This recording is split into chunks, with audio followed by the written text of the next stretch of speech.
जय माँ सारला। नमस्कार दर्शक बंधु, पंडितानी ओडिया चैनल को मो ज्योतिर्विधि रोजालिन ग्रहाचार्य आपण मानक स्वागत जनाऊँगी। आसतु जानिबा चलित इंग्राजी मास अगस्ट 15 तारिख रे सुदशा व्रत विषय रे। वर्षर जे कौनसी मासरे शुक्ल पक्ष गुरुवार दिन दशमी पड़िले सेही दिन सुदशा व्रत पालन करा जाए। एही दिन भक्ति और निष्ठार सह माँ महालक्ष्मी को पूजा कले सकल ऐश्वर्य लाभ हुए और अपार सुख मिले। सुदशा व्रत बही रे कहा जाइछि कि पुत्र धन वृद्धि कुदशा खंडन इह पर सुख सौभाग्य वर्धन विघ्न उपद्रव करि से संहार भोगदान करे व्रती को अपार। अर्थात जेउ नारी सुदशा व्रत करे माँ महालक्ष्मी को कृपारू ताहाको पुत्र प्राप्ति धन प्राप्ति हुए, खराब दशा खंडन हुए। सुदशा व्रतर अर्थ है सुदशा बा शुभ दशा शुभ फल प्राप्ति। यह ही होची सुदशा व्रतर महात्म्य अटे। विघ्न दूर हुए, समस्त सुख सौभाग्य प्राप्ति व्रती को होई थाए।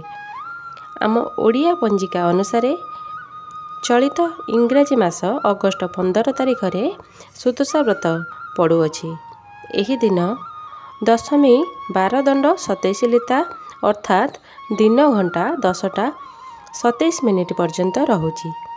एही समय मध्यरे व्रत पूजा आपण करि परिबे।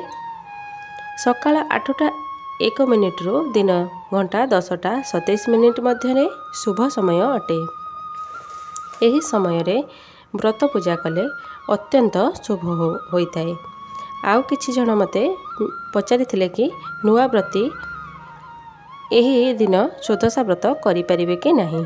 नाई आज्ञा, जो माने आदौ व्रत करि नाहंती से माने व्रत आरंभ करि परिबे नाही। कारण नुआ मानक पई ए अगस्ट 15 तारिख रे व्रत करिबा पई शुभ समय नुहे। तेणु जो माने पूर्व सुदशा व्रत करिसेंती सेही माने ही पूर्व विधि विधान अनुଯାयी सुदशा व्रत करि परिबे। आशा करुच्ची भिडियोटी आपण मानक पई हेल्पफुल हेबो। चैनल ले नुआ थिले चैनल को सब्सक्राइब करंतु। आगो को केउ विषय उपरे भिडियो आनिले आपण माने चाहुचंती आपण मानक भलो लागिबो निश्चय कमेंट रे जणाइबे। भिडियोटी भलो लागिथिले लाइक कमेंट शेयर करंतु। रहुची जय माँ सारला, जय जगन्नाथ, जय माँ महालक्ष्मी।